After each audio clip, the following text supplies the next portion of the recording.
I spent 20 years erasing myself from every registry, every memory, as if I had never existed. I built this fortress of silence and redwood, intending to die here unnoticed, a ghost finally laid to rest. The price of that peace was absolute isolation, and I paid it gladly. The bungalow itself, nestled deep in the folds of the Carolina Lowcountry, far from the glamour of the coast, close enough to the swamp mist to feel perpetually forgotten, was my masterpiece. It wasn't rustic, it was purpose-built. Every fixture, every sound baffle, every reinforced window pane served a function beyond mere aesthetic.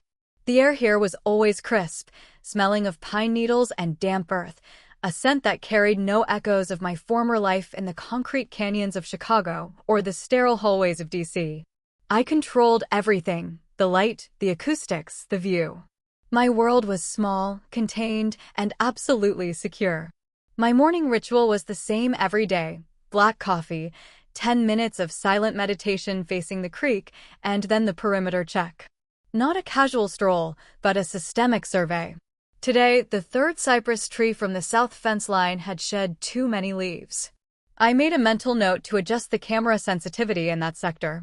These details were not quirks of old age, they were the scaffolding of my survival. My life was discipline. Then the phone rang. It wasn't my landline, that was decorative, but the burner phone, tucked securely beneath the third floorboard from the fireplace mantel, laminated with the codes I hadn't needed in 2 decades. I had instructed Claire, my daughter, 1,000 times, never use the old number. Only call this line in an emergency. She didn't use the code. She just called. The ringtone, a jarring, generic chirp, sliced through the morning silence like shattered glass. I picked it up on the first ring, my hand steady, my voice automatically shifting into the warm, slightly vacant tone of a gentle, retired woman. "Hello, darling. I was just thinking of you." Claire's voice, a high-pitched, insistent drone, was all impatience and entitlement, honed by years of unchecked wealth and a total absence of consequence. "Mom, thank God you picked up. Listen carefully. Don't worry about anything, but we're coming over. Like, now." My heart rate didn't spike, it decelerated. A lifetime of operational training meant that panic was a luxury I couldn't afford. "We, sweetheart?" "Who is we?" "Oh, just a lot of people," she chirped, oblivious to the seismic shift her words were causing. 30, maybe 32. Business associates, their families. It's sort of a working vacation, you know? We need a place that's completely off the grid, secluded, zero interruptions. And your place is perfect. I told them all about your little retreat. My retreat. My sanctuary. My meticulously crafted grave. I closed my eyes, counting the silent clicks as the gears in my brain began turning, analyzing the threat matrix. 30 people. 30 witnesses.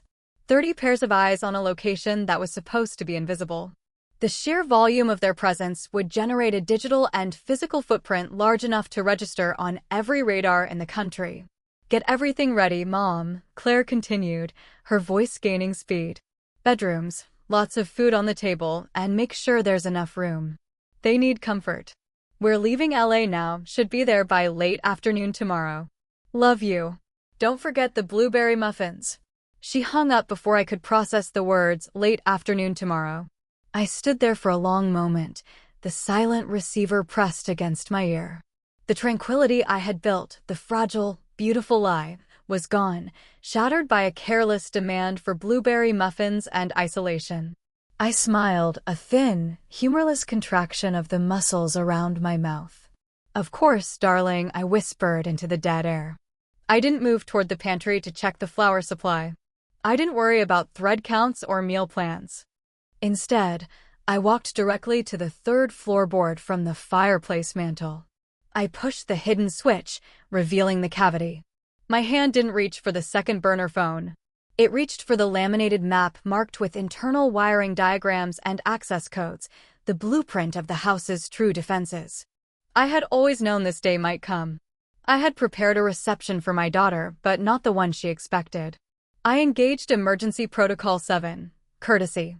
It was time to clean house. And the cleaning had to be perfect.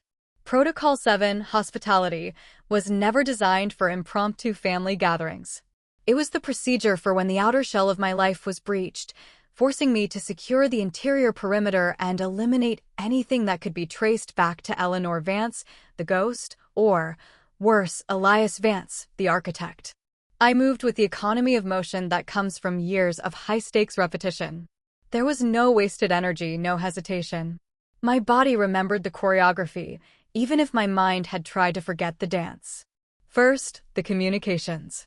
I stripped the house of its civilian identity. The satellite dish was deactivated. The fiber optic line to the nearest town was physically severed, a neat, clinical cut hidden inside the utility box, and all smart devices, the coffee maker, the thermostat, the voice-activated lighting system, were purged. I didn't just turn them off. I erased their memory cores, ensuring that no stray metadata about my routines, temperatures, or even my choice of classical music could be exploited. The atmosphere immediately changed. The house went quiet, a deeper, more profound quiet than before. It was the silence of a structure holding its breath. Next, the armaments. My hobby shed, 300 feet behind the bungalow, contained more than gardening tools. Tucked beneath bags of slow-release fertilizer were 3 specialized containers. I retrieved the first, a custom-fitted rifle case disguised as a toolbox. It contained a suppressed Heckler & Koch USP and 4 high-capacity magazines. I performed a quick field strip and reassembly, my fingers moving over the cold steel with familiar dexterity, a process that was less about function and more about calming the ancient tension in my shoulders. As I secured the weapon to its designated access point, a magnetic strip beneath the kitchen counter, my thoughts turned to Claire. The core problem wasn't the 30 people, it was the fact that Claire had brought them. When I vanished 20 years ago, I did it for her. I had laundered enough money, my retirement fund, to set her up for life, ensuring she never lacked opportunity or comfort. I had hoped that freedom would allow her to flourish. Instead, the lack of consequence had bred an appalling sense of entitlement. She didn't see me, she saw the source of her security, a resource to be exploited. I had deprived her of nothing except a moral compass, because I couldn't risk instilling values that might lead her to investigate my past. The guilt of that choice was the only thing that could still wound me. I moved to the living room. The large, seemingly decorative ceramic pot containing a thriving basil plant was hollow. I pulled out the key cards, one for the main reinforced bunker beneath the house, the other for the remote surveillance uplink. The basil plant, I noted, looked particularly healthy. Basil was an excellent camouflage.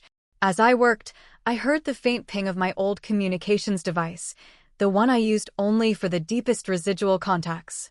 It was Alan. Alan was a relic, a man who moved things and information with the silence of a shadow. He rarely called. I answered, keeping my voice low. Alan. How good to hear your voice. Ellie, he rasped, the name sounding foreign and rough on his tongue. You shouldn't be answering. Circumstances change. I'm having guests.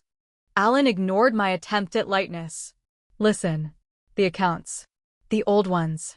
They've been pinged. Not by the Bureau, they're clumsy. Someone professional. They're tracking the residuals, Ellie. And they're looking for family ties. A cold thread tightened in my chest. Family ties. Claire. How close? I asked. Too close for comfort, not close enough for a strike. But they're not just looking for a ghost anymore. They're looking for a mother. I swallowed, the taste of fear, acrid, metallic, briefly overwhelming the scent of pine. Understood. Tell them the signal was a fluke. An old system purging data. Already done. But you know the drill, Ellie. Once the scent is picked up, the hunt is on. I know the drill, Alan. Thank you. I disconnected the call and immediately shattered the phone with the heel of my boot, scattering the chips. The threat matrix shifted.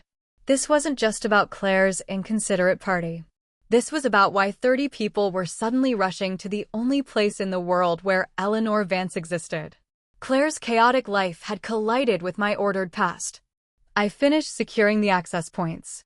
The pantry, which looked stocked with artisanal preserves, actually held a small server rack running encrypted monitoring software.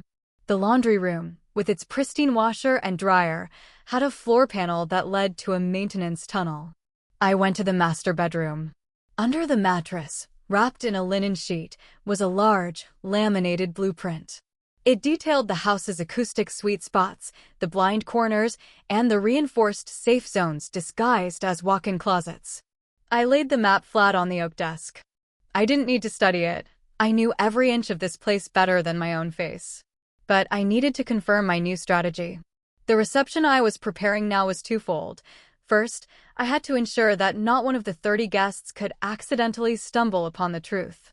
Second, I had to be ready for the very real possibility that one of the 30 guests was not a guest at all, but the hunter Alan had warned me about. I looked at the meticulously organized pantry, the clean floors, the empty guest rooms. Everything was ready. I just needed to wait for the chaos to arrive. The transition from absolute solitude to a state of siege began precisely at 4:17 p.m. the following day. The first sign was the sound, a distant, grating rumble that the sound-dampening windows usually filtered out. Today, it was too close, too persistent. It sounded like an army of oversized bumblebees invading the serenity of the swamp. I stood by the window, disguised behind the gauzy drape, watching the dust cloud approach down the long, unpaved service road. The convoy materialized, four large black SUVs, gleaming chrome and arrogance, followed by a rented white passenger van crammed with luggage and what I assumed were the lesser subordinates. I noted the vehicles instantly: 2 Cadillac Escalades, 1 Lincoln Navigator, and a custom G-Wagon. High-end, fuel-inefficient, and demanding. Vehicles that announced themselves. The procession stopped abruptly in the crushed gravel drive, kicking up a final, theatrical plume of ochre dust.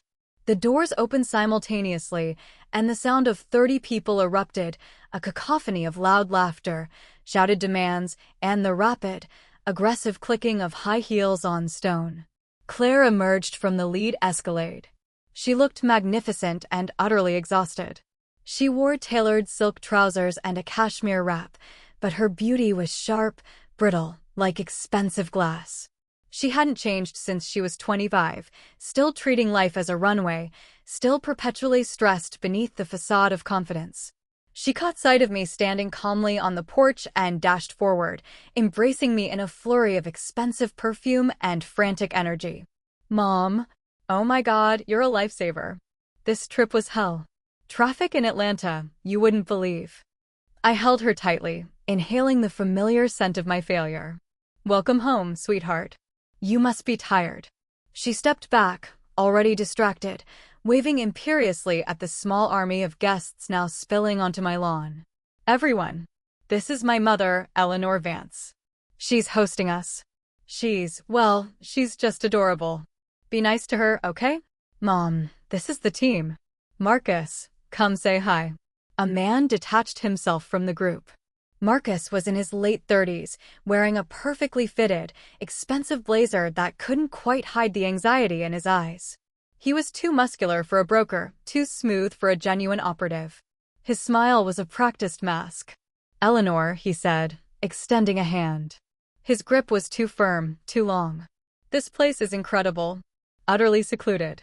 Exactly what we needed." As I shook his hand, I registered 3 things: the slight tremor in his thumb, the quick, calculating sweep of his eyes over the house's perimeter, and the faint scent of stale cigarette smoke mingled with expensive cologne, a nervous habit. He was worried, and he wasn't looking at the view, he was looking for escape routes. "I'm glad I could provide refuge, Marcus," I said warmly. My internal systems categorized him instantly: threat level 2, anxious informant. The chaos intensified as the guests began staking their claims. My meticulous organization crumbled in minutes.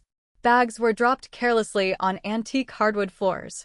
A woman started arguing loudly on her phone about stock futures.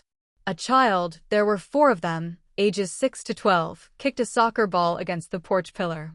I watched them invade my peace, and a profound, cold calm settled over me.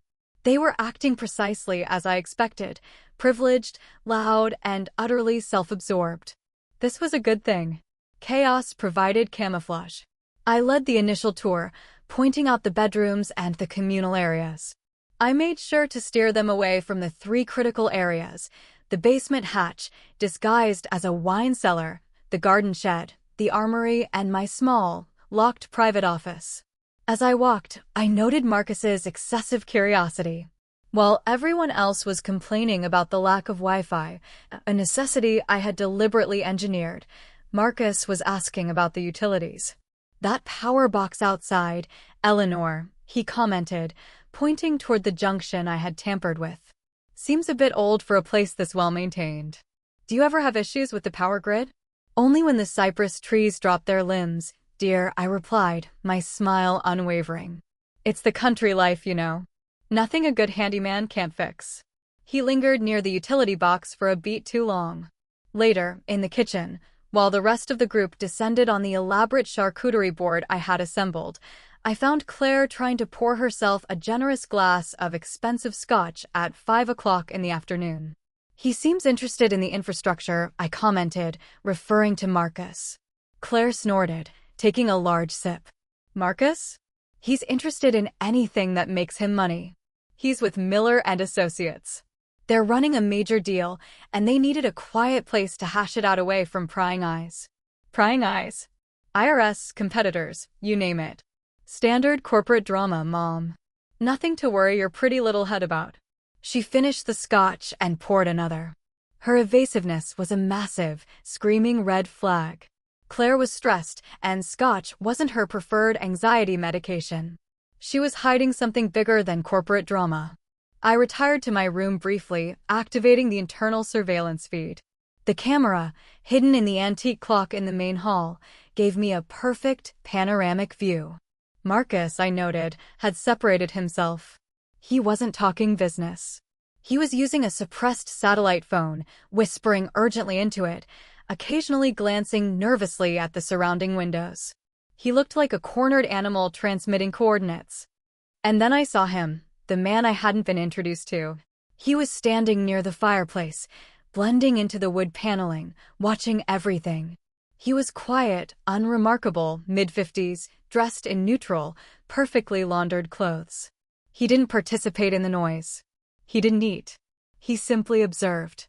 When the soccer ball rolled toward him, one of the children reached for it. The man didn't move, but the child hesitated, suddenly uneasy, and quickly retrieved the ball without touching the man. My internal threat assessment for the quiet observer instantly escalated. Threat level 5, professional. He wasn't an associate. He was the cleanup crew. And his presence here meant this wasn't corporate drama. This was a targeted operation. The blueberry muffins would have to wait. The preparation was about to become significantly more intense. The first evening was a masterclass in controlled chaos. For 30 people to descend upon a quiet sanctuary, the level of disruption was precisely calibrated to mask underlying tension. I played the perfect hostess, refilling drinks, providing polite, vacuous commentary, and moving through the crowd like a phantom, observing, calculating, and cataloging. The professional, whom I internally designated Mr. Silent, was never far from the action, yet never involved in it. He stood near exits, perpetually aware of his surroundings. He drank only bottled water, never accepted food, and his eyes missed nothing. When the light hit him right, I noticed the barely perceptible scar tissue around his knuckles, the kind of scarring that comes not from bar fights, but from consistent, focused, brutal training. Marcus, meanwhile, was falling apart. He was trying too hard to seem convivial, laughing too loudly, drinking too much gin. His interest in the house's infrastructure grew palpable. Around 10 o'clock, I watched him linger near my locked office door. Later, I was serving coffee, decaffeinated, of course, to ensure my guests were sluggish in the morning, when I overheard a snippet of conversation between Marcus and another guest, a woman named Beverly, who looked perpetually bored. "He won't stop talking about the neighbor," Beverly complained, rolling her eyes. "Who?" Marcus snapped, instantly alert. "Eleanor's neighbor. The one who supposedly owns the woods to the north.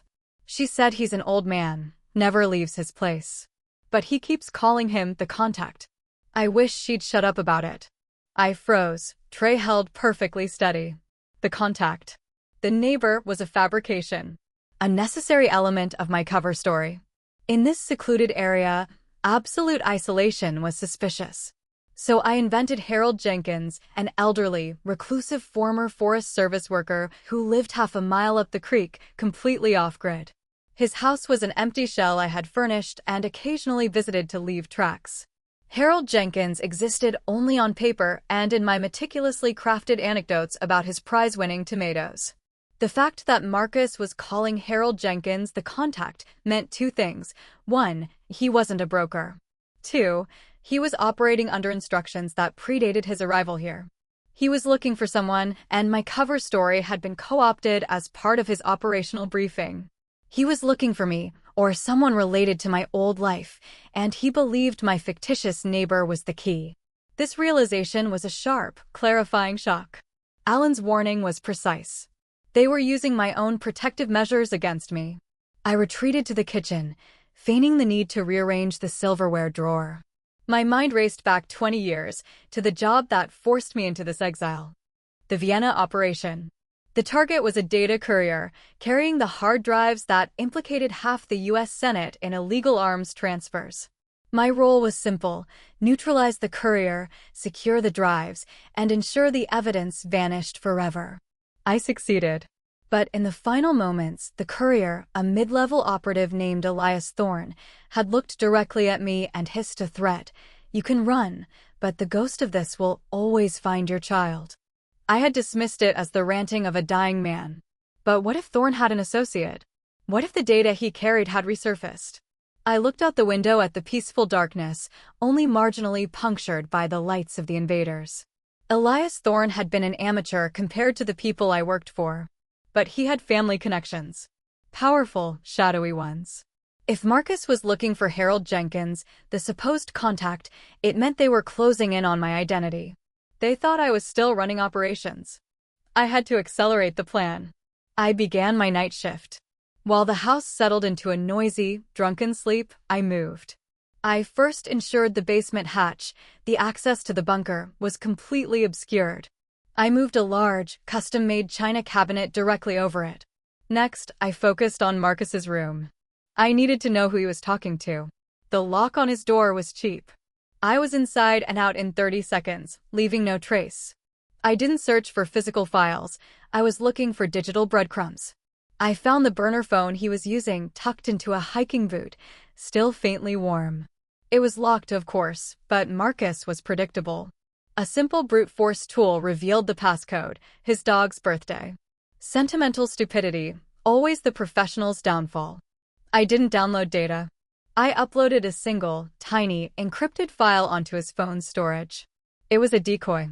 A piece of old, outdated information about a shell corporation I used 25 years ago, involving a bank in Zurich. It was compelling enough to distract, but useless enough to lead them on a wild goose chase. The file was labeled Jenkins_deposit_instructions. Perfect. I had just given Marcus the evidence he needed to confirm his theory, and it was a direct line to nothing. As I placed the phone back, I paused. I noticed a small, worn photograph tucked into his wallet, a woman and 2 young children. Marcus wasn't just a cog, he was a desperate man. Desperate men were dangerous, but predictable. They acted on fear. I slipped out of his room just as I heard the faint, rhythmic sound of movement down the hall. Mr. Silent was doing his rounds. I pressed myself into the narrow space between the hall linen closet and the wall, using my breath control to flatten my chest. Mr. Silent walked past, his movements silent, his shadow gliding over the floorboards. He was close enough that I could smell the sharp, clean scent of starch and gun oil. He paused outside Marcus's door, listening. Then he moved on. He didn't check the lock. He didn't need to. He wasn't guarding Marcus, he was marking him. I waited 5 full minutes after the sound of his footsteps vanished before emerging. My adrenaline levels were higher than they had been in years, but I felt a strange exhilaration. My world was shrinking, but my purpose was expanding. I had been planning for an attack from my past.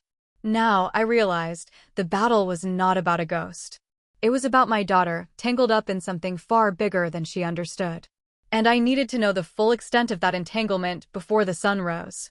The next morning, the house was sluggish. The decaffeinated coffee had done its work. The guests were moving slowly, complaining about the damp air and the mysterious lack of strong internet signal. They were loud but ineffective. Except for Mr. Silent, who was already conducting a systematic observation of the grounds. I saw him near the creek, visually scanning the tree line, utterly indifferent to the mosquitoes. I knew my window for a confrontation with Claire was narrow. I needed the truth before Marcus activated the decoy file I planted, which would inevitably escalate the situation. I cornered her in the library, a small, windowless room I rarely used, now filled with the discarded wrappers of her associates' late-night snacks. "Claire," I said, her name sharp and unwavering. She was scrolling aggressively on her iPad, already on edge. "Mom, not now. I have a three-way call with Hong Kong in 10 minutes, and the signal keeps dropping. I need privacy. You have it. Now put the device down. This isn't about Wi-Fi or Hong Kong. It's about the 30 people you dragged into my life." She sighed dramatically, tossing the iPad onto a leather armchair. "God, Mom, can we skip the lecture? They're colleagues. We're working a deal. It's complex, and yes, I know it's crowded, but you literally have nothing else to do. They are not colleagues. They are panicked, desperate, and one of them is an experienced operative who hasn't eaten in 12 hours and is focused solely on identifying weak points in my defenses. Tell me the truth, Claire. Now." My voice wasn't raised, but it carried the chilling, flat authority that Claire, thankfully, had never heard directed at her before. She flinched, not just at the words, but at the sudden shift in my persona. The sweet, gentle mother vanished, replaced by someone cold and dangerous. Her composure fractured. Tears welled up instantly, not the manufactured tears of a spoiled child, but genuine fear. "It's bad, Mom. It's really bad." She sank onto the sofa, burying her face in her hands. I sat opposite her, not offering comfort, just a demanding silence. "Start at the beginning. No embellishments." She took a shaky breath, the words tumbling out in a rush of shame and terror. "The deal, it was supposed to make us rich. I got involved with a group of investors who promised triple returns on a crypto launch. But it was a complete wash. We lost everything. My money, my friend's money, and the firm's capital." "How much?" $45 million. "And I signed the guarantees." My blood ran cold. $45 million. Not corporate drama. Financial ruin and probable prison time. And the people here? They're not partners. They're victims and collectors. They followed me. The Escalades? They're watching me. They won't let me leave until I produce the money or give them something else. Something else. I promised them a contingency fund. A safe harbor. I told them you had a massive estate, completely secure. I told them you were, well, you had connections. I told them you'd help. She looked up, her eyes pleading. I had nowhere else to go, Mom. They were going to ruin me. And the truly dangerous person? The one who isn't interested in stock futures. Claire shuddered. That's Coleman. That quiet one. He works for the primary creditor. His name is Vincent. Vincent is an old-school New York money man. He doesn't sue, he collects. Coleman is his collector. He told me he's here to secure the collateral, whatever that may be. If I can't pay, Coleman gets to decide what collateral is valuable. Coleman. Mr. Silent. My assessment was correct. He was professional extraction. And what did you tell Coleman about me? Nothing specific. Just that you're retired military or something. A planner. Someone who could make problems disappear. She whispered the next part. Coleman seems to think this retreat is some kind of neutral territory. A rendezvous point. He thinks you are the key to a larger deal. I felt a dizzying convergence of timelines. Claire, in her frantic attempt to save herself, had inadvertently played right into the hands of the people Alan warned me about. Vincent, the New York money man, wouldn't hire a cleanup operative like Coleman for a simple debt. He was looking for something more substantial. Something that only my past could provide. It wasn't Claire's debt that brought them here. It was my legend. She had inadvertently used my ghost status to lure a highly motivated predator to my doorstep. I stood up, the chair scraping loudly against the wooden floor. The warmth I reserved for Claire was completely gone. You didn't just invite 30 people, Claire. You handed them the map to my grave. She burst into tears, but I ignored them. I was already in operational mode. I need you to listen to me, and you need to obey every instruction I give you. Your life, and the lives of those innocents you dragged here, depend on your absolute silence and compliance. What are you going to do? She choked out. First, we deal with Marcus. He's already poking around. Then, we deal with Coleman. I'm changing the protocol. I walked over to the desk and retrieved the laminated map. I drew a thick, sharp red line across the title of Protocol 7.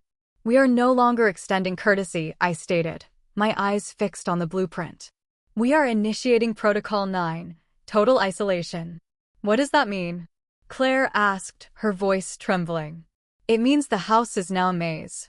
And I am the Minotaur. I needed Claire to be useful, not hysterical. I pointed to a ventilation duct on the ceiling. You see that small grill? Get me the toolkit from the kitchen, the blue one. And hurry. We have less than an hour before Coleman realizes this isn't a retreat, it's a trap.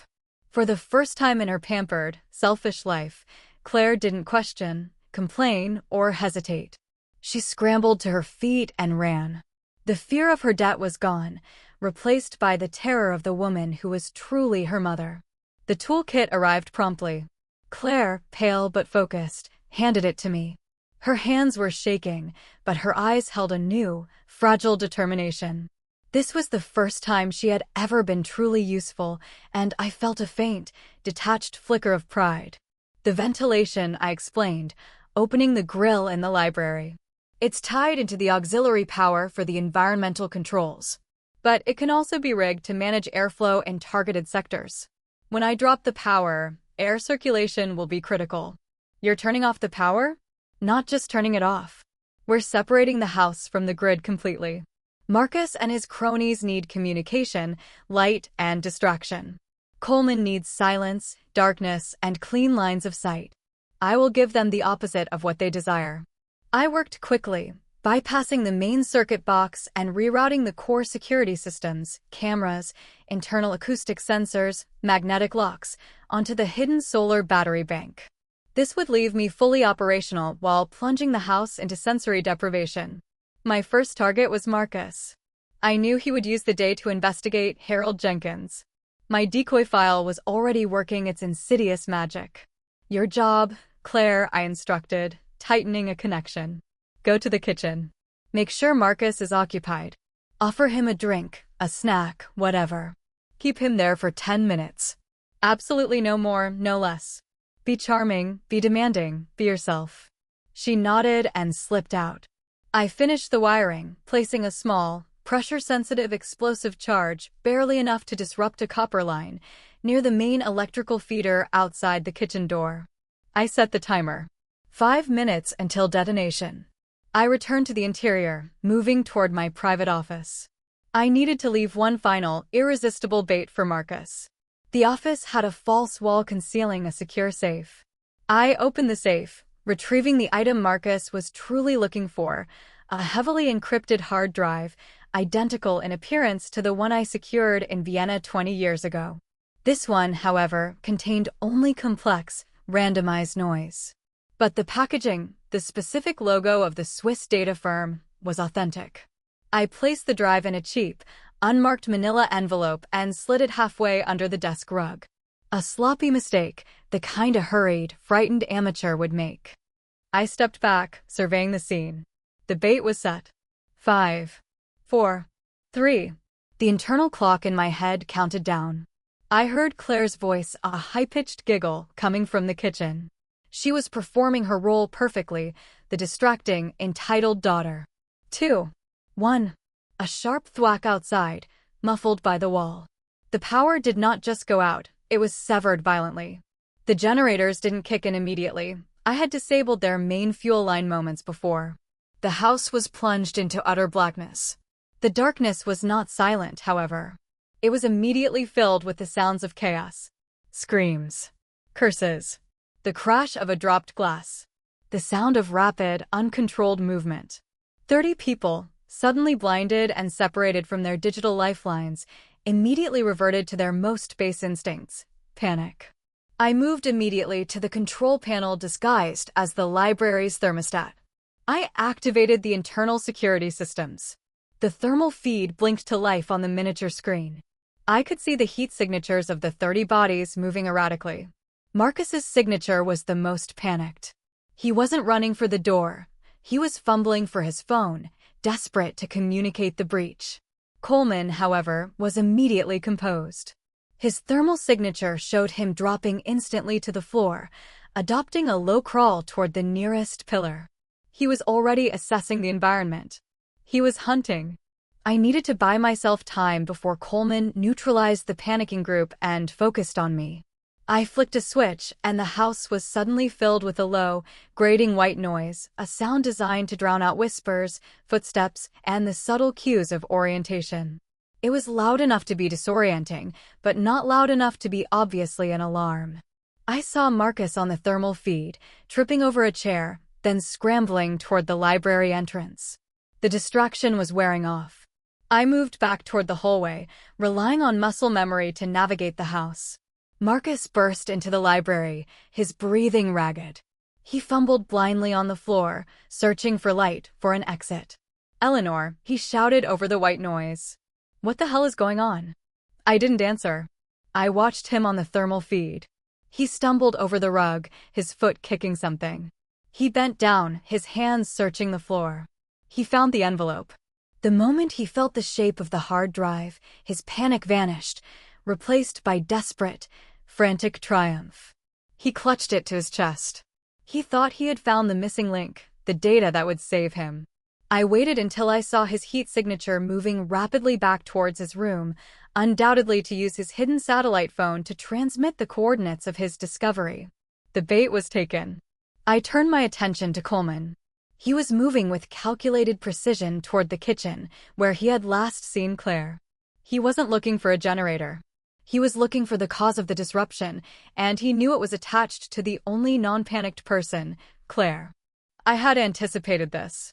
I pressed the button on the control panel marked Ventilation Cycle 2. Coleman was now crawling through a section of the hallway that was being subtly filled with an almost imperceptible scent, a mixture of sandalwood and something acrid, designed to mimic smoke and induce paranoia without immediate toxicity. I moved silently down the main staircase. I had to intercept Coleman before he reached my daughter. The house was a sensory void, filled with the stench of fear, the sound of static, and the absolute darkness. It was terrifying for them. For me, it felt like coming home. I was exactly where I needed to be, in the operational dark. Coleman was not deterred by the synthetic smoke scent.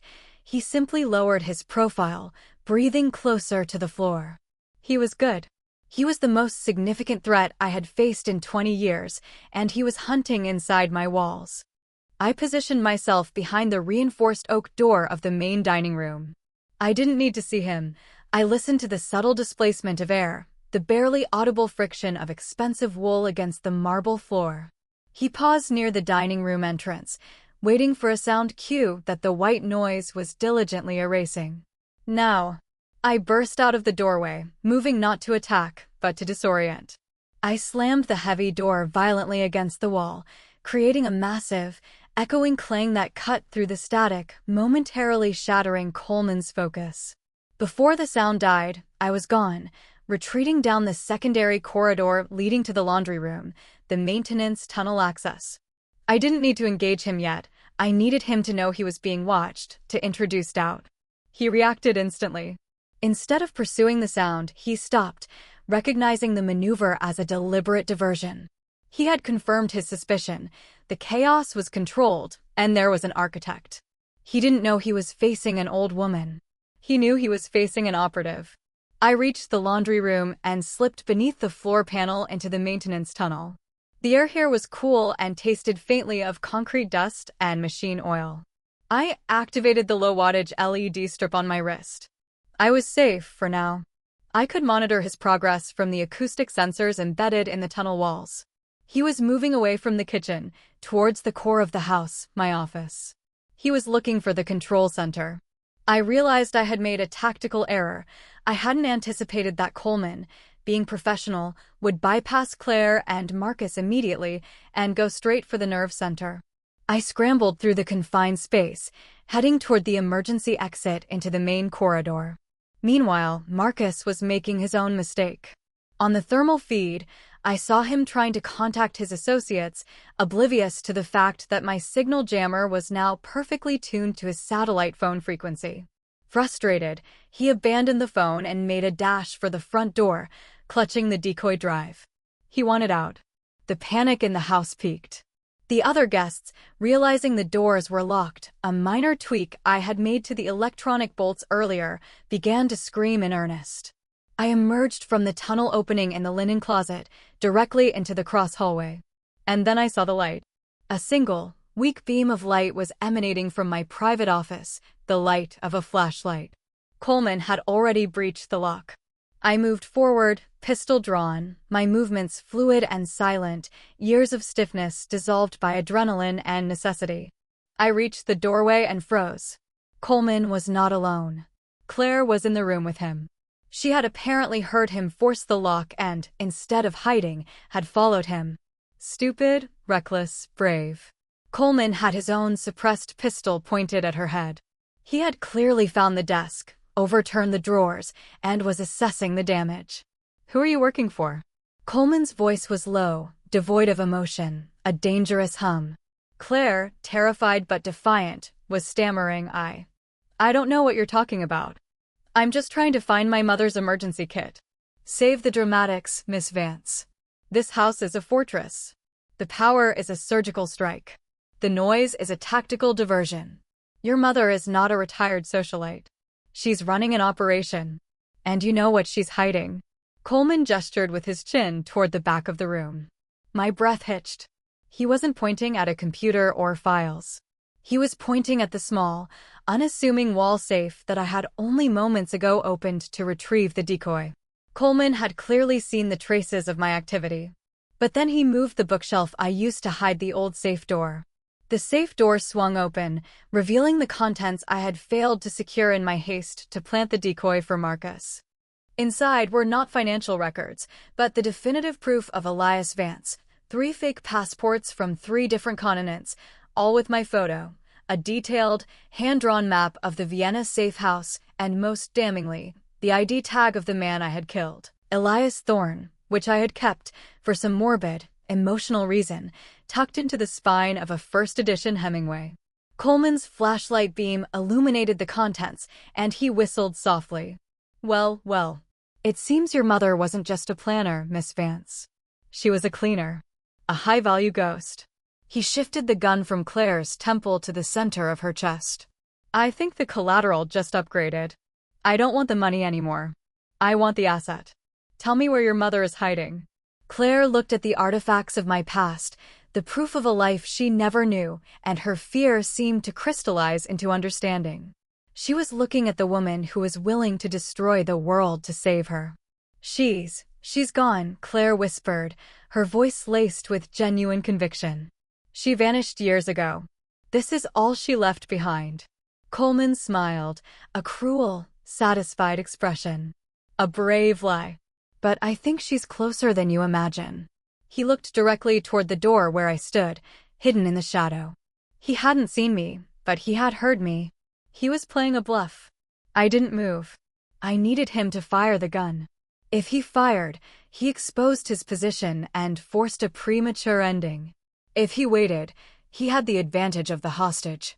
"I'll give you to the count of 3, Miss Vance," Coleman said, his voice dropping another octave. "Or the collateral becomes worthless. This is it. The breaking point. The moment of no return." I raised the USP. Claire didn't plead.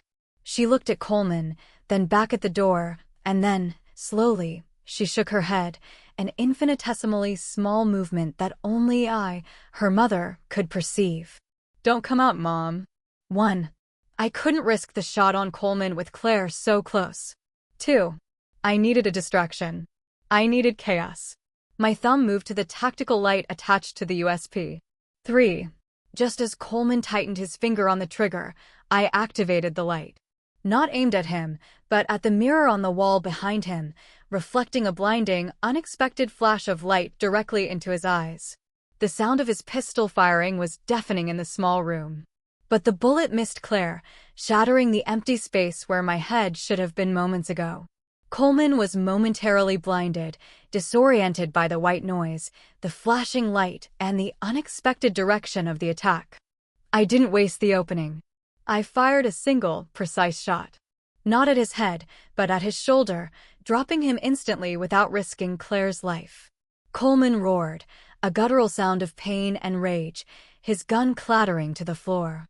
Claire screamed, finally released from the paralysis of terror. I stepped out of the shadow, the suppressor making my gunfire a dull, heavy thud. The hunt was over. But the cleaning was just beginning.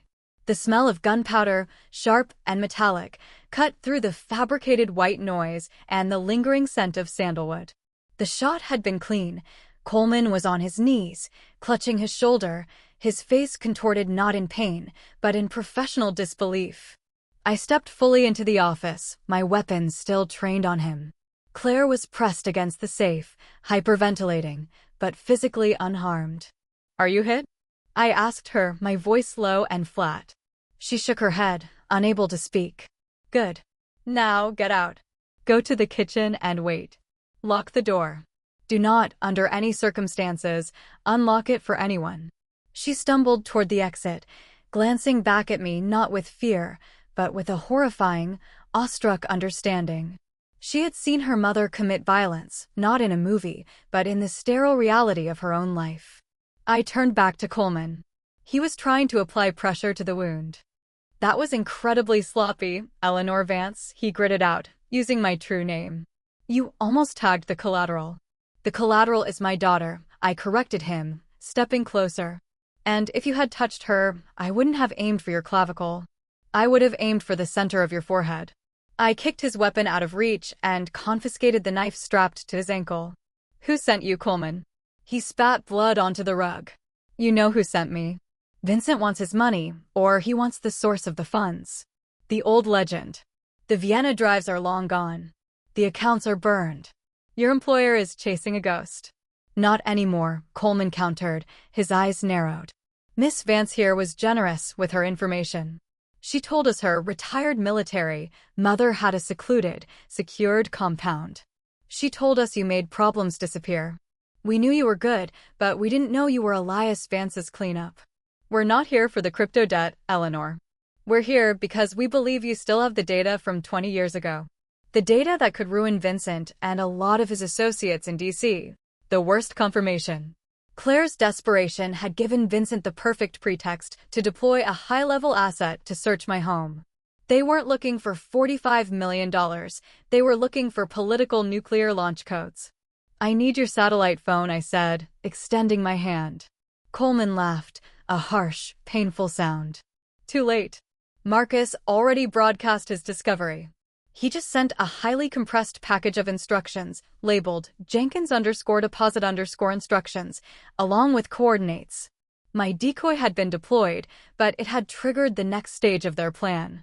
They wouldn't wait for Marcus to return. They would send extraction based on his successful ping. They would be here by dawn." "Did Marcus specify where the drive is?" "No. Just that the source is confirmed and the location is compromised. They'll assume he's in transit." Coleman smirked, despite the pain. "You bought yourself a few hours, Eleanor. But now you have 30 witnesses trapped in a blacked-out house and a team of heavy hitters en route. Congratulations. You're operational again." I ignored the provocation.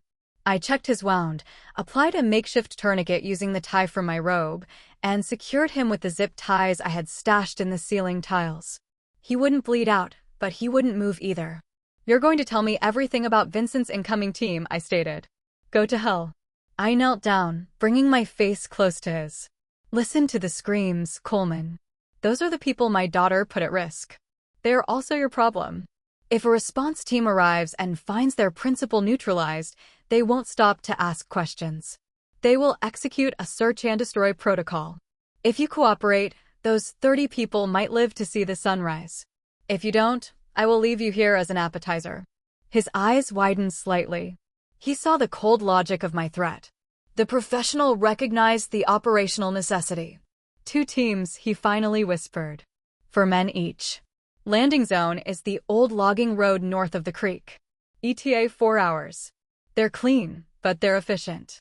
Their goal is extraction or elimination of all witnesses. And their primary target? The data. If they can't find the data, the priority is to eliminate anyone who saw the asset you. I stood up. I had 4 hours. 8 professionals, highly motivated, on my land. And 30 civilians to evacuate or secure. I left Coleman zip-tied to the solid oak legs of my desk and returned to the kitchen. Claire was waiting, her face etched with a maturity I had never seen before. She didn't ask about Coleman. She simply asked, "What do I do?" I put the USP down on the butcher block counter. It looked ridiculously out of place next to the bread basket. "We have to move 30 people out of this house and off my land before the extraction teams arrive. We cannot use the roads, they will be monitored. We must use the creek." "The creek?" "Mom, it's swampy, dark, and full of snakes. It's covered. It's the only path. You know this house better than the guests. I need you to lead them. You will tell them we have to leave immediately because of a catastrophic gas leak. Nothing about Coleman, nothing about the money, nothing about me. Just gas. And you. I have to clean up the mess you made, Claire. And I have to make sure that when those teams arrive, they find nothing but an empty shell and a very clear message." I walked over to the freezer and pulled out a package wrapped in heavy-duty plastic, my emergency demolition kit. "I need you to survive, Claire. Go. Now." She looked at the plastic-wrapped explosives, then at my face, the face of a ruthless operative who is sacrificing her peace for her child. She nodded once, grabbed the flashlight, and began quietly rattling the pots and pans. She was creating the illusion of a domestic emergency, the sound that would make 30 panicked people believe the lie. I watched her go, then retrieved a pair of heavy leather gloves.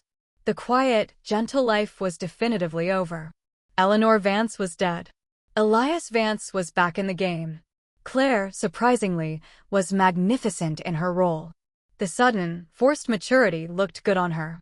She used her customary tone of entitled urgency, but this time, it was directed towards saving lives. "Listen up. Everyone, shut up." Her voice cut through the nervous chatter in the main hall. "My mother just checked the pressure. We have a catastrophic failure in the gas line. I need absolute silence and order. We have to evacuate immediately, using the emergency route along the creek. Grab nothing. Move now." The word gas carried enough visceral fear to override their remaining panic about the darkness. In minutes, they were stumbling toward the back utility door, which opened onto the path leading to the water. I monitored their progress from the utility room, making sure no one strayed. Claire counted them off, her voice firm. Marcus, clutching the decoy drive, was among the first out, desperate to flee. As the last thermal signature vanished into the dense darkness of the Cypress line, I allowed myself a momentary exhale. Phase 1, successful. I had approximately 3 hours until the enemy extraction teams landed. I returned to the office. Coleman was exactly where I left him, glaring. "The gas leak story," he mocked. "Crude." "Effective," I countered, beginning my work. I started by methodically cleaning the office. I didn't just wipe surfaces. I used a UV lamp to ensure no microscopic trace of my DNA, my fingerprints, or the gunpowder residue remained. I packaged the few remaining artifacts from the safe, the passports and the ID tag, into a small, weighted bag. "They'll be looking for the data, Coleman. They won't stop until they find it. They will destroy the house to find it, Eleanor. Vincent is thorough." "I know," I said, my voice heavy with finality. "Which is why they won't find anything." I began placing the emergency demolition charges. Not the heavy-duty military grade I used in my past life, but specialized thermite charges, designed to rapidly incinerate specific areas, reducing critical components to slag without causing a massive explosion that would alert the outside world. I focused on the evidence. The hidden server rack in the pantry received 2 charges. My communication gear in the shed received 3. The control panel in the library received 1. and I placed a small charge under the floorboards in the office, directly beneath the spot where Coleman was tied. "This is madness," Coleman whispered, watching me work. "You're burning 2 decades of your life." "My life ended the moment Claire called me," I replied, adjusting a timer wire. "This house was a cage. Now it's a bonfire. What about me?" I looked at him.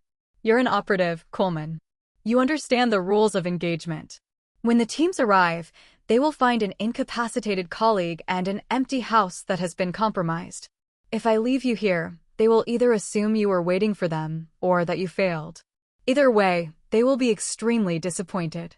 "You won't leave me to burn," he challenged, trying to exploit a supposed moral weakness.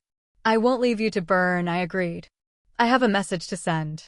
I finished placing the last charge in the office and reset the timer for exactly 4 hours, a 10-minute cushion before the teams were expected to land. I then helped Coleman to his feet, supporting his weight as he leaned on my shoulder. "Where are we going?" he asked, his bravado finally fracturing. "To the one place they will never look for a professional cleanup artist," I said, guiding him toward the utility room. The neighbor's house. We navigated the darkness carefully. I had to use minimal light, relying on the internal architecture of my memory. We arrived at the structure I called Harold Jenkins' place, an empty, rotting shack I had maintained just enough to look occupied. I sat Coleman on the dusty floor. I injected him with a mild, short-term paralytic, enough to render him immobile and silent for 2 hours. "Don't worry," I told him, securing his bonds one last time.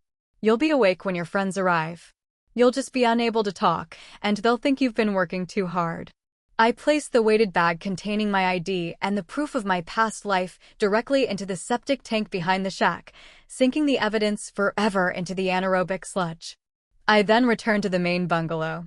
I had 1 hour left. I stood in the center of the living room, the space that had been my sanctuary. I had built it to last forever. Now I was ensuring its total and immediate destruction. I looked at the counter where I left my USP. I didn't need it yet. I walked to the front porch. The moon was setting and the stars were beginning to fade, signaling the approach of dawn. I took the burner phone Alan had used, the one I had shattered. I painstakingly retrieved the tiniest remaining piece of the SIM card. I placed it gently on the top of the dining room table, directly beneath a single, polished silver spoon. A message in my language. The operation is closed. The asset is destroyed. The contact is burned. I walked away from the house, moving swiftly down the path towards the creek, heading in the opposite direction from Claire and the others. My role was simple: to wait for the arrival of Vincent's teams, confirm their position, and then disappear back into the swamp, leaving them only the burning aftermath of my life. I stepped into the cold, damp underbrush near the creek bank. The stillness returned, but it was no longer the silence of peace. It was the absolute, lethal quiet of the hunt. I was the prey that had turned predator, watching the clock tick down to 0. I reached a pre-selected observation point, a dense thicket of black mangrove and water oak, perfectly camouflaged, overlooking the old logging road that led both to my bungalow and to Harold Jenkins' shack. The air was thick with mist, making visibility poor, a natural ally. The chronometer on my wrist read 3:55 a.m. ETA for the enemy teams was less than 20 minutes. I activated my last piece of operational gear, a small, directional acoustic amplifier disguised as a wrist brace. I listened, tuning out the night sounds of the swamp, the croaks, the rustles, and focusing on the horizon. At 4:05 a.m., I heard the faint, rhythmic whirring of rotors. Not a military bird, but a heavy, civilian-grade transport helicopter, flying low and fast, probably out of a private facility in Savannah. Vincent was using assets that demanded silence and discretion. The helicopter paused over the logging road, the sound momentarily deafening, before setting down with a final thump. 8 men deployed silently. I could see their heat signatures moving with professional speed, dividing into 2 teams of 4, exactly as Coleman had predicted. They wore dark tactical gear and moved with brutal efficiency. One team, the primary extraction unit, headed straight toward my bungalow. The second team, the support and containment unit, moved toward the smaller shack, Harold Jenkins' place. They were following Marcus's instructions perfectly: secure the assumed secondary location, then breach the main target. I watched the containment unit enter the shack. Silence for 5 seconds. Then a low, muffled curse. They had found Coleman. Incapacitated, but alive. I could almost hear the support team leader's frustrated briefing to the main unit. Subject found. Incapacitated. Non-compliant. No data. This would introduce the first layer of doubt. They would know they were dealing with a trap. The primary extraction team reached my bungalow. They didn't bother with the doors. They used shape charges to blow out the heavy kitchen window. The muffled whump was the sound of my retirement dissolving completely. They poured inside, fast and low. And then, the sirens began. Not police sirens, but the ear-splitting, high-pitched mechanical wail of the internal security system. The system I had deliberately rigged to activate on forced entry, a final, useless gesture of defense designed purely for sensory overload. The men inside the house were instantly bombarded. The deafening siren, the blinding, flashing tactical lights I had wired into the solar bank, and the continued, agonizing white noise that scrambled their internal comms. They were walking into a tactical nightmare. I waited for exactly 2 minutes, the time it would take 8 professionals to recognize the sensory assault as a diversion and locate the control panel in the library. My chronometer ticked to 4:10 a.m. This was my window. I pressed the remote detonator I held in my gloved hand. Not the main thermite charges yet. Just the small, preparatory devices I had wired into the main utility box and the backup generator's fuel line. FZZZT boom. The explosion was minimal, more of a powerful, contained concussion. But it was enough. The primary charge cut the last link to the outside world, creating a localized EMP blast that fried all unprotected comms gear the teams carried. The secondary charge ignited the remaining fuel in the backup generator, setting the shed alight. The house was now completely isolated, and the surrounding land was starting to burn. Inside the bungalow, the sirens and lights abruptly died, replaced by a sudden, terrifying silence. The white noise ceased. The only sound was the crackling fire now catching hold in the shed. I saw the heat signatures of the primary team regrouping, disoriented, realizing their communications were dead. They knew they were trapped. I moved from my observation point, not towards the bungalow, but along the creek bank, circling back toward Harold's shack. My target was the extraction helicopter. The support team was still at the shack, debating what to do with Coleman. They had left the pilot secured in the helicopter, the engine running, a common mistake of arrogance, assuming they could secure the target quickly. I covered the 100 yards swiftly, using the creek mist as cover. The mud sucked at my boots, but I ignored it. I reached the helicopter. The pilot, mid-30s, heavy-set, was checking his gauges, his back to me. I approached from his blind spot, moving with the deceptive swiftness of age and training. I didn't use the gun. I used the element of surprise. My left hand gripped his throat, cutting off his windpipe and vocal cords simultaneously. My right hand, utilizing the pressure point I learned decades ago, applied a crushing force just below his jaw. He gasped, his eyes bulging, his fingers scrambling uselessly for the sidearm he kept holstered. I held him for exactly 10 seconds, just long enough for him to understand the situation was irreversible. Then I released him, letting his heavy body slump into the co-pilot seat. He was unconscious, but alive. I took his sidearm and his keys. I didn't waste time destroying the helicopter. I only needed to disable its transport capacity. I pulled the manual release for the rotor blades, engaging the lock, and then, using the pilot's key, I destroyed the internal flight computer, not with a shot, but with a precise, crushing impact from the butt of the pilot's own pistol. The extraction teams were now stranded. 8 highly trained, highly focused men, alone, miles from civilization, with no transport and no way to call for backup. I had done what I set out to do. I had protected Claire's escape route and stranded the threat. I looked back at the bungalow. The shed fire was gaining strength. It was time for the final, definitive statement. I activated the main thermite charges. The ensuing conflagration was not an explosion, but a series of concentrated, searing ignitions. The pantry became a pillar of fire. The roof in the living room collapsed inward in a blinding white heat. The structure groaned, then surrendered completely to the flames, melting steel and vaporizing the very wood that defined my sanctuary. The silence was broken only by the roar of the fire. I looked at the heat signatures of the stranded teams. They were scrambling, realizing their extraction point was gone and their target, the house, was now a pyre. They were now in survival mode, forced to retreat and search for a way out through the swamp. I turned my back on the burning ruins. I walked along the creek bank, the way Claire had taken, moving deeper into the shadows. I had destroyed the evidence. I had destroyed the fortress. And I was once again, completely, undeniably free. But this time, I wasn't running alone. I had a debt to pay to my daughter. And a world to remind of who Elias Vance truly was. The humidity along the creek was suffocating, but it was a familiar, comforting embrace. The water was frigid, the mud clinging to my boots like cold, unwelcome hands. I moved slowly now, conserving energy, allowing the natural environment to erase my tracks. The swamp had always been my ally. It was a hostile buffer, discouraging the clean, fast movements of city operatives. For the 8 stranded men, the swamp was now an insurmountable obstacle. They were trained for concrete and open fields, not venomous creatures and waterlogged terrain.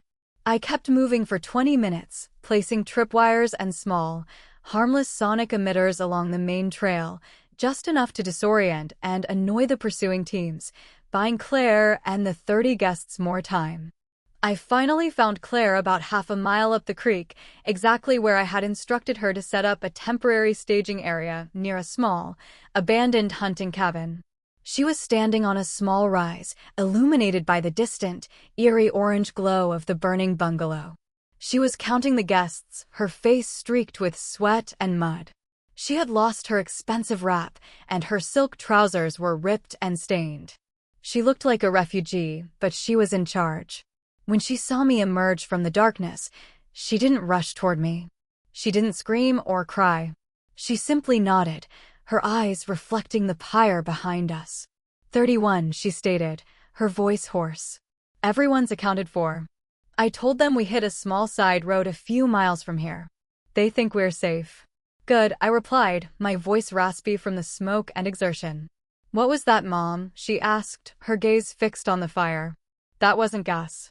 No, that was a closing argument. She looked at me, truly seeing me for the first time, the woman with the weapon, the mud, the exhaustion, and the absolute control. You burned it all down. Everything. Everything that mattered to them. The land is insured, the money is gone. They will find nothing but ash and a single neutralized operative who can't talk. Vincent will assume his data was destroyed in the fire. And the men who came? They are stuck in the swamp, without communications or transport. They will walk out, eventually, but they will be hours behind us. They will report failure. I walked over to the guests. They were huddled together, shivering, exhausted by the emotional and physical ordeal. Marcus, still clutching his envelope, looked utterly defeated. I addressed them with cold, unwavering authority. The danger is over. The fire was an unfortunate electrical catastrophe. However, your phones are likely damaged by the incident. We need to reach the state road immediately. Follow my daughter. She knows the back roads better than I do. They looked at me, the old woman who had just survived an electrical catastrophe that sounded like a war zone, and they obeyed. The terror of the night had stripped them of their entitlement, leaving only subservience. Claire led them out along the barely visible deer trail, moving away from the swamp, toward the nearest rural highway, a 20-mile hike, but safer than the main road. I waited until their thermal signatures were completely out of my range of vision. I was alone again. Except for the faint, distant sounds of frustration, the shouts of the stranded team, struggling through the dense underbrush of the burning perimeter. I sat down on a moss-covered log. I was old. The physical demands of the last 24 hours were catching up.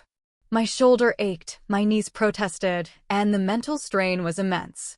I had spent 2 decades hiding and 1 day destroying the hiding place. I reached inside my boot and retrieved the single, final burner phone I had saved. It was meant only for emergencies, only for Alan. I dialed the number. Alan answered immediately. Eleanor. The news is chaotic. Reports of a massive fire in the Low Country. A private estate.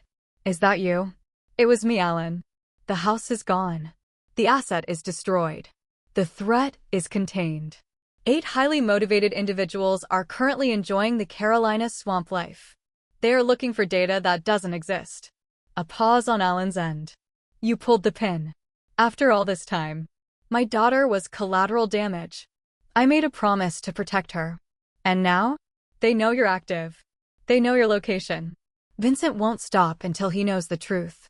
I looked at the darkness, a faint, resolute smile touching my lips. I know, Alan. 20 years ago, I ran because I wanted Claire to have a future. I tried to become a ghost. And now? Now, the ghost is tired of running. Vincent is looking for a hidden cache of data. I will give him exactly what he wants. But it won't be data. It will be the beginning of his end. Eleanor, what are you planning? I'm going to use Claire's debt, Vincent's ego, and my old skills to build a new life, Alan. I'm going to rebuild my operation. But this time, I'm not cleaning up.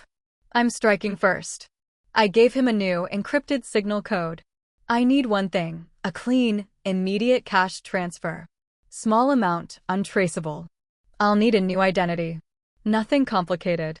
Just enough to get me to Miami. Miami? Why Miami? Because that is where Vincent does his banking, and it's where he feels safe.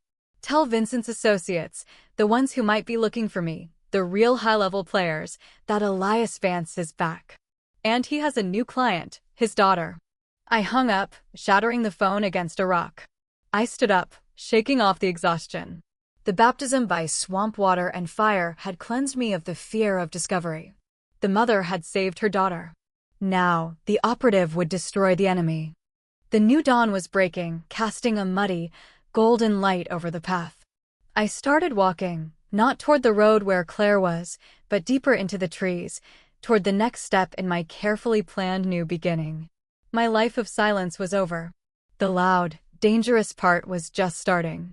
It took 3 days for the chaos to settle, 3 days for the state police and fire marshals to rule the bungalow fire an electrical accident, a convenient explanation for an elderly, isolated woman's tragedy.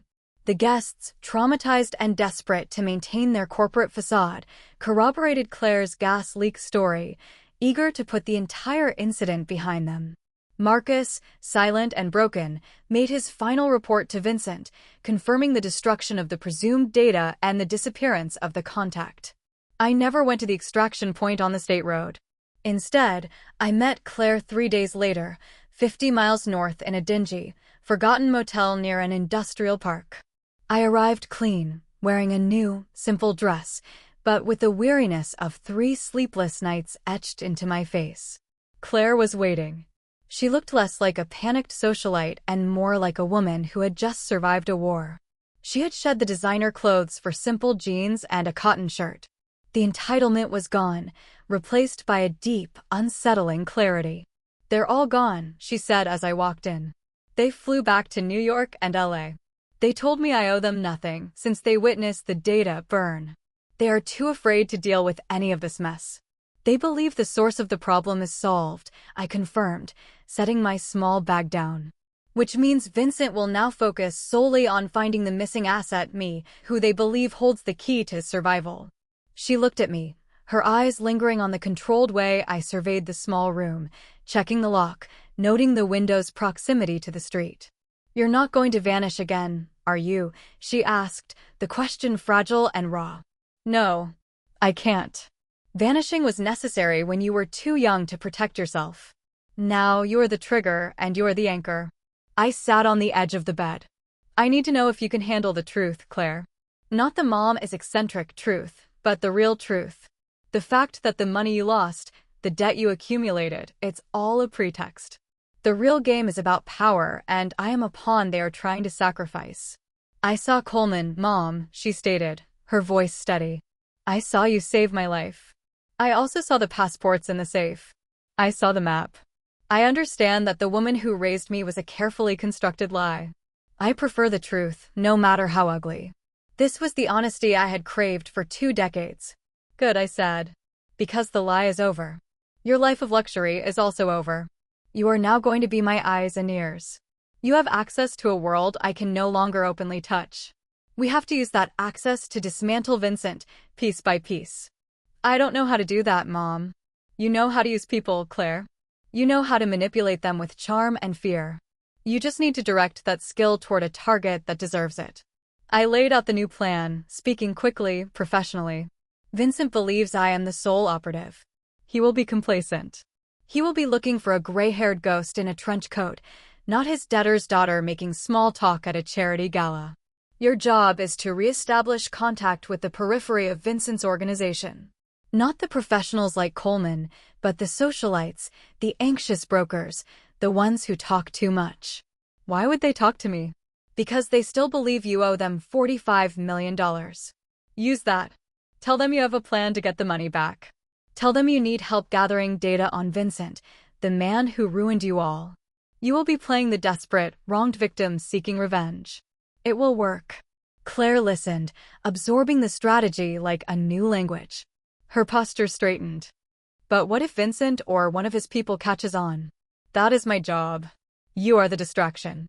I will be operating in the shadows, using the information you gather. We are going to target his finances, his reputation, and his political assets simultaneously. I reached into my bag and pulled out a clean, new passport. The name was Eleanor Hayes, an identity with a clear paper trail and legitimate financial history, courtesy of Alan. I'm heading to Miami. I will set up the first wire transfer that will hit Vincent's network. It will be small, just a needle prick. But it will be enough to make him realize that the data wasn't the only threat he faced. The threat is still active. I looked at my daughter, seeing the faint reflection of my younger self, the fire, the resolve, the cold intelligence. Welcome to the family business, Claire, I said, a rare, genuine smile touching my lips. The difference is, this time, we are working for ourselves. She returned the smile, a sharp, unnerving flash of recognition. When do I start? Now. You start by making a call to Marcus. He is broken, paranoid, and financially exposed. He is your first source. Tell him you know he's not a broker and that you know about his debts. Use the fear you saw in his eyes. He will crumble. I watched as Claire picked up her simple, functioning smartphone. She was dialing, her focus absolute. She was no longer running from her life. She was embracing the dangerous legacy I had tried so hard to deny her. The separation was necessary. She needed to operate independently, building her cover. I needed to become the ghost again, the one who pulled the strings from the invisible corners of the world. I left the motel 10 minutes later, leaving Claire to her task. The weight of the world felt lighter. I was no longer an old woman waiting to die in silence. I was a strategist, and I was going back to war with the only thing I had left, my unstoppable resolve. The long road ahead was paved with danger, but I was finally walking toward, not away from, my purpose. Miami was hot, loud, and blindingly vibrant, the antithesis of the quiet, gray swamp where I had buried my past. It was perfect. Vincent's domain was built on excess, visibility, and the convenient blindness of the rich. My new identity, Eleanor Hayes, was unremarkable, a recently widowed woman from Seattle, managing a modest portfolio. I rented a small, high-rise apartment with excellent sightlines and, critically, robust infrastructure for my communication gear. The day I arrived, I executed the first phase of the counter-operation. I needed to make Vincent feel the first pinprick of vulnerability, a sensation he hadn't experienced in years. This was not about damage, it was about psychological warfare. I wanted him to question his assumptions. Vincent's business empire was vast, centered around a legitimate investment firm that served as a clean front for his less savory political and financial operations. The core of his weakness lay in a network of high-frequency trading accounts, used to launder money and reward associates. Using the resources Alan provided, I targeted one of these mid-level ghost accounts, linked to a shell corporation registered in the Cayman Islands. I didn't steal the money. I used a sophisticated, minute intrusion to execute a single, highly visible error. I transferred precisely $4.50 out of the Cayman account, routing it through 3 obscure jurisdictions, Singapore, Zurich, and Vilnius, and back into a blind, public-facing charity account in Miami dedicated to swamp conservation. The amount was insignificant, a rounding error in Vincent's accounts. But the routing was unmistakable. It spoke the language of my past, precision, complexity, and a final destination that pointed directly back to the burned bungalow. It was a signature. I know where you hide, and I can touch your money. The transfer hit Vincent's internal security system within the hour. I watched the news feeds and monitored the dark web channels. Within a day, the whispers started. Vincent's security chief was tearing apart their systems, convinced they had an internal leak or that a rival was trying to send a bizarre, cryptic message. But Vincent, I knew, would understand the context. He would connect the $4.50. Claire's debt was $45 million, a deliberate echo, and the complicated routing to the ghost he thought he had incinerated. He would realize that the fire was not an end, it was a distraction. While I focused on the infrastructure, Claire was proving to be a formidable operative on the ground. She was leveraging her social network, playing the role of the desperate avenger brilliantly. I received her first detailed report via a secure, one-time Dropbox I had set up for her. Subject: Marcus. Status: fragile. Extremely paranoid about the decoy drive he transmitted. He fears he sent the wrong coordinates and will be executed by Vincent. Action: met Marcus for coffee, secure location. Showed him a highly fabricated document indicating Vincent was planning to liquidate his offshore assets, leaving his associates holding the bag. Suggested I could help him get out before it's too late. Result: Marcus is cooperating. He gave me the names of 2 key political liaisons who manage Vincent's influence in D.C. They use a specific code word when discussing illegal operations: pineapple. I felt a surge of professional admiration. Claire had moved past her trauma and embraced the necessity. She was using her emotional intuition as a tactical weapon. The political liaisons were my next target. Vincent had shielded himself with legitimate power. If I could expose the mechanism of that power, I could force him out of the shadows. My focus shifted from finance to surveillance. I spent the next week establishing a remote surveillance platform capable of intercepting unsecured communications within a 10-mile radius of the DC liaisons. The work was isolating. I was surrounded by millions of people, yet completely alone. I ate canned soup, slept few hours, and lived entirely in the blue glow of my monitors. I was Elias Vance again, a high-functioning machine fueled by coffee and vengeance. One evening, staring out at the sparkling lights of the Miami skyline, I allowed myself a moment of reflection. I was risking everything, not for abstract ideals, but for my child.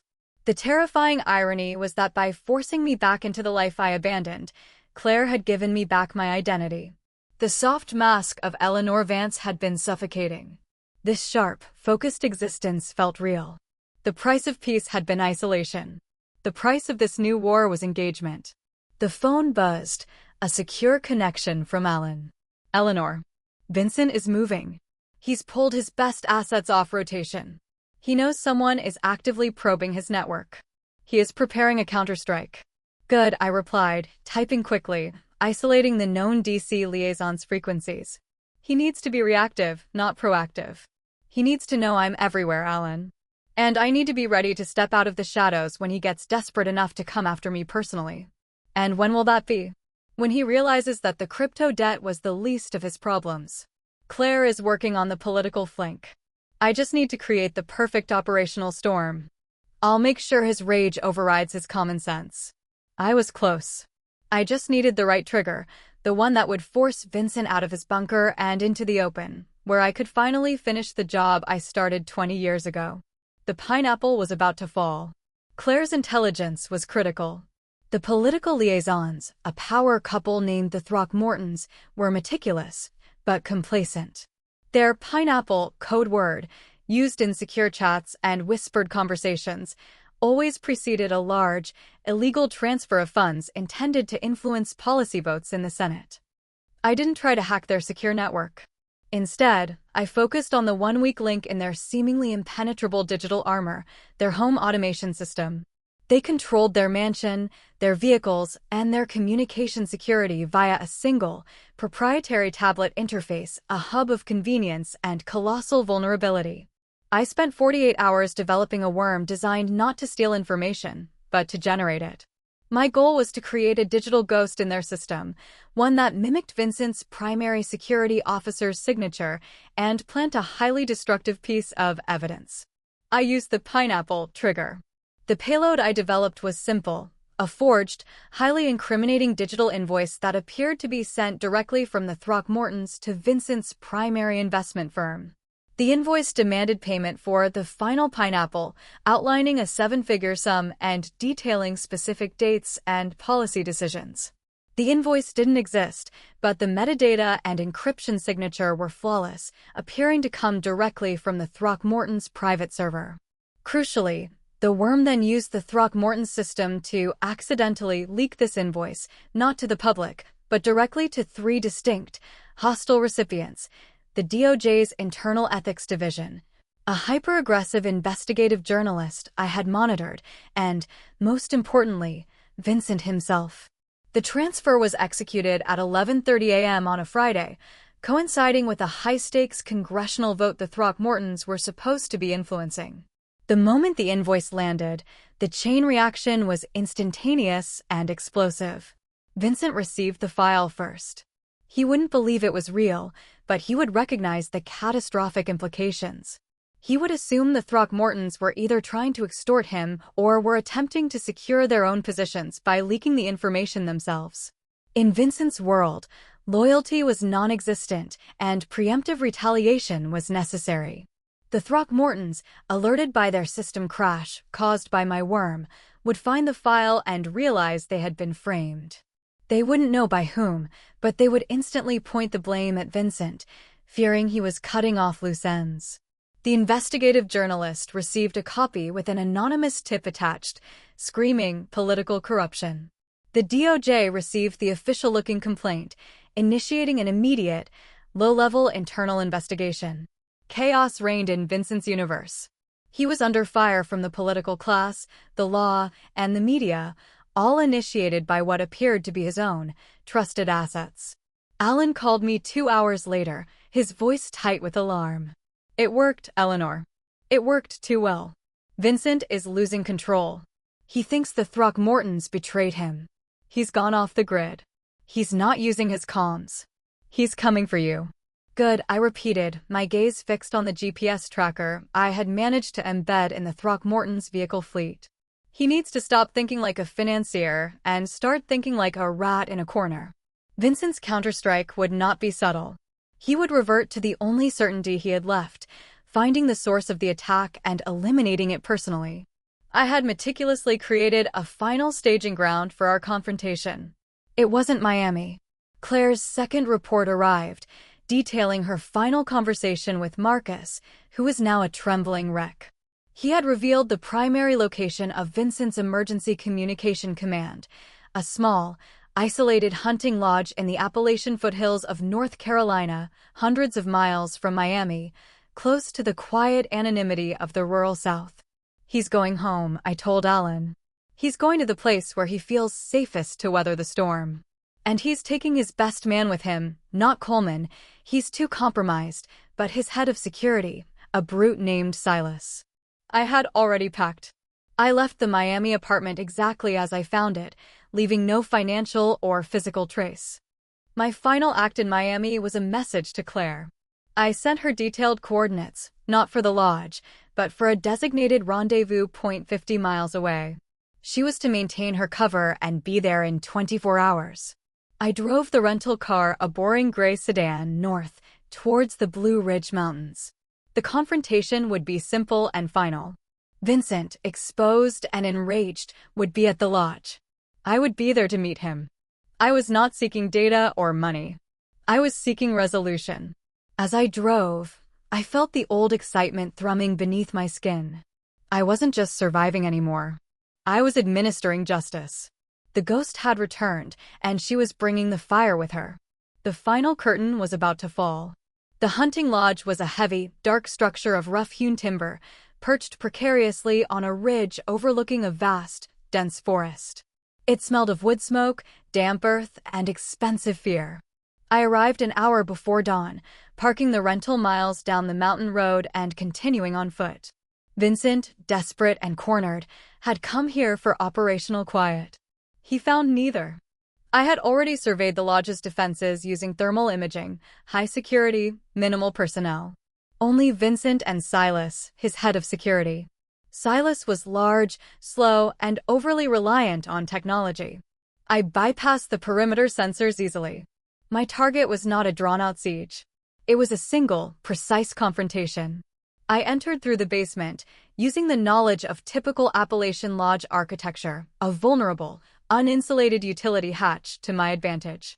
Inside, the house was dimly lit by a single, expensive chandelier. The air was thick with the scent of fear, mingled with fine cigar smoke. I moved to the main living area. Vincent was there, pacing. He was mid-50s, impeccably dressed even in crisis, but his face was white with fury. Silas stood guard near the massive stone fireplace, a heavy assault rifle held loosely at his side. Vincent was on a secure line, shouting, "I told you, the Throckmortons did this. They set me up. They must have the data. They think I'm weak." "He's wrong, Vincent," I said, stepping out of the shadow of the hallway, my weapon trained on Silas. The sound of my voice, calm, clear, and feminine, shocked both men. Silas, slow to react, started to raise his weapon. "Don't," I advised, my voice a whisper of steel. "The second you lift that rifle, I will put a round through your knee, then your shoulder. You will be paralyzed and in agony. I am not here for you, Silas. I am here for Vincent." My presence, my aura of absolute control, instantly neutralized the threat. Silas hesitated, lowered his rifle slightly, and glanced at Vincent for instructions. Vincent, recognizing the voice of the ghost he thought he burned, stared at me. "Eleanor Vance. You're alive. You're responsible for all of this." "I am responsible for the chaos in your life," yes, I confirmed. "And I am not Eleanor Vance. I am Elias Vance." I pulled the laminated ID tag of Elias Thorne from my pocket, the tag I had retrieved from the septic tank, now cleaned and sealed, and tossed it onto the Persian rug at Vincent's feet. "Your operative, Thorne. 20 years ago. He was carrying the drives. I killed him. I secured the drives. And I erased myself. I did it because your organization was too dangerous for my daughter." Vincent's face twisted into an expression of dawning horror. You were the cleaner. The one who disappeared the evidence." "I was. And I succeeded. You've wasted 2 decades looking for data that I incinerated the moment I walked away." "The fire," Vincent hissed. "There was nothing there?" "Ash," I stated. "And the remains of my quiet life." "You forced me out of retirement, Vincent. You targeted my daughter. The debt. The 45 million. A lie. A consequence of your empire of greed. Claire made an error, and you used it as a pretext to hunt me down. You were never interested in the money. You wanted assurance that the data couldn't resurface." I shifted my gaze to Silas. "Silas, disarm slowly. Put your weapon on the floor, kick it towards me, and step back." Silas looked at Vincent, waiting for the command. Vincent, recognizing the cold, professional ruthlessness in my eyes, knew the cost of resistance. "Do it, Silas," Vincent commanded, his voice trembling. Silas, deflated, complied. I secured the weapon. I now stood over Vincent, the ultimate predator in his own den. "You ruined my life, Vincent. You forced me to live in fear. You tried to turn my daughter into collateral."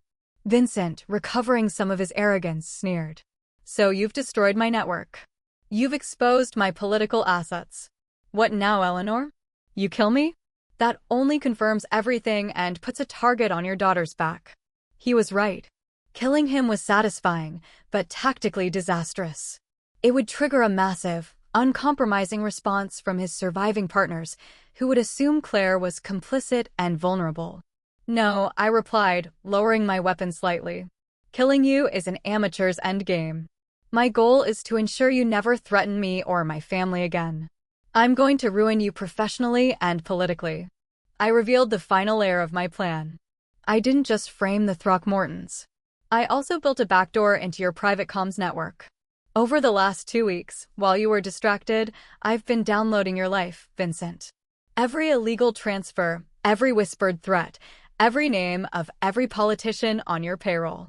You're bluffing, he scoffed, but the fear was back in his eyes. The file is encrypted. I am the only one who holds the key. If anything happens to me, if I am arrested, injured, or simply disappear, the entire file is scheduled to drop simultaneously onto 25 of the world's most hostile servers, including every major news desk and the International Court of Justice. His face paled completely. The threat of total professional and social annihilation was far worse than death. You become a pariah, Vincent. A professional corpse. Everyone you ever worked with will disown you to save themselves. You will spend the rest of your life answering questions from the IRS, the FBI, and every angry politician you ever bribed. What do you want? He whispered. You will disappear. You will liquidate your liquid assets and transfer them to a holding account I will specify. You will officially retire due to poor health. You will never contact Claire or anyone associated with her again. And most importantly, you will publicly apologize to the Throckmortons, framing yourself as the perpetrator of the entire scandal. He stared at me, calculating the cost of resistance versus compliance. If I agree, then you live out the rest of your pathetic life in anonymous, compromised safety. You will never be free of me. I am the key to your silence. And your silence is the only thing protecting Claire. He swallowed hard. You win, Elias Vance. I spent the next hour overseeing the transfer of his assets and the writing of his retirement statement, monitoring his vital signs, ensuring every step was compliant. As dawn broke over the Appalachian peaks, casting a brutal, cold light into the living room, I finished. I left Vincent and Silas alive, but neutralized, psychologically defeated and economically ruined. I drove to the rendezvous point. Claire was waiting, wearing a stolen look of anticipation and anxiety. It's done, I told her, handing her a small, encrypted thumb drive. Vincent is gone. This drive contains a copy of his entire life, protected by a kill switch. If he deviates, if he sends a single email, the full data dump goes public. So we're safe. We are safe from him. But the world now knows Elias Vance is active. We are no longer hiding, Claire. We are managing our security. I looked at the road ahead. The future was not quiet, but it was honest. We need new names, new places, new rules. The life you once knew is gone. Are you ready for the long road? Claire looked at the drive, then back at me. Her expression was one of profound acceptance. She had lost her comfort, but found her strength. I'm ready, Mom, she said. Teach me. I nodded. I had lost my peace, but I had gained a partner. We drove away, not as mother and daughter fleeing a crisis, but as two high-level operatives moving on to the next assignment. The arc was complete. The ghost had returned to protect her legacy, and in doing so, had finally found her true self.